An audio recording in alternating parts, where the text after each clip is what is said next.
There is a silent rot that doesn't announce itself with failure. It lives in the breath between your words. Centuries ago, the Stoics identified intellectual poverty, not a lack of facts, but a famine of the soul. They believed 5 specific phrases act as anchors, dragging a man into the common crowd while he believes he is ascending. Most men speak the language of their own imprisonment every day. The 5th phrase, the one we will end with, was considered by Marcus Aurelius to be the ultimate mark of a dead mind. It is the most dangerous because it sounds like a virtue, yet it ensures you will never grow again. But before we reach that terminal point, we must identify the first crack in the foundation, the phrase that kills curiosity before it can breathe. Chapter 2. The tombstone of I already know. In the shadows of the ancient Lyceum, students were taught that the most dangerous possession is the illusion of finished knowledge. When a man says, I already know that, he isn't claiming expertise. He is erecting a tombstone over his capacity to learn.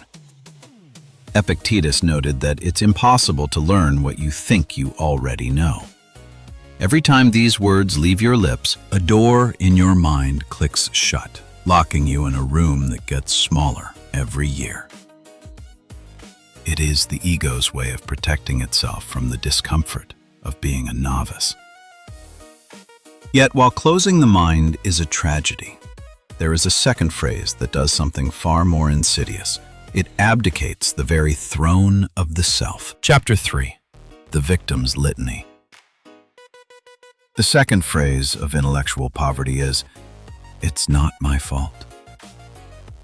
In the dark academia of the soul, we study the internal locus of control. A man who blames the world for his character is a slave in fine clothing. Seneca wrote of men shackled by their own excuses. By claiming innocence in your circumstances, you are simultaneously claiming powerlessness. It feels like a shield, but it functions like a cage. You have handed the remote control of your life to people who don't even know you exist. Intellectual poverty is the refusal to own the chief executive function of your mind. But if we accept responsibility, we run into a second, more paralyzing wall, the belief that our nature is a fixed, unchangeable stone. Chapter 4. The Static Soul. Have you ever heard a man shrug and say, "That's just how I am"? This is the third phrase, the ultimate white flag of the spirit. It treats the personality not as a garden to be tended, but as a biological destiny. To the Stoic, the self is a continuous project to be chiseled until the last breath. To say, "That's just how I am," is to admit you have stopped sculpting. It is the intellectual equivalent of a library that stopped buying books decades ago. The static soul is a dead soul. It prefers the comfort of a familiar flaw over the labor of a new virtue. But there is a social pressure that makes this stagnation feel like safety, a pressure to echo the voices around us rather than finding our own. Chapter 5. The Echo of the Herd. The fourth phrase is the anthem of mediocrity. Everyone else is doing it.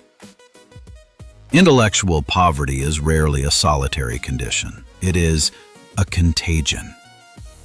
The Stoics called this the path of the many. It is the road where you don't have to think because the crowd thinks for you. But if you follow the crowd, you will eventually end up where the crowd goes, which is usually nowhere. The man who justifies his life through the actions of others has no life of his own. He is a mirror reflecting a void. Chapter 6. The Invisible Poison. The fifth phrase, the one that signals a terminal decline, is, "I don't have time to think."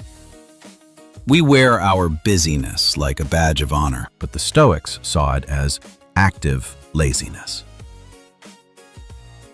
When you say you don't have time to think, you are saying, I have surrendered my life to the momentum of the world. You are a leaf in a storm, calling your chaotic movement progress. Without reflection, experience is just noise. Intellectual poverty isn't about what you don't know.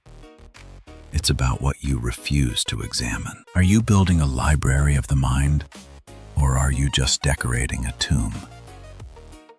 The path out of poverty begins with a single, difficult silence. Tell me in the comments, which of these 5 phrases have you caught yourself using lately? I read every one. If this deconstruction of the Stoic famine rewired your perspective, consider subscribing. Let's master the mind together. Thank you for watching.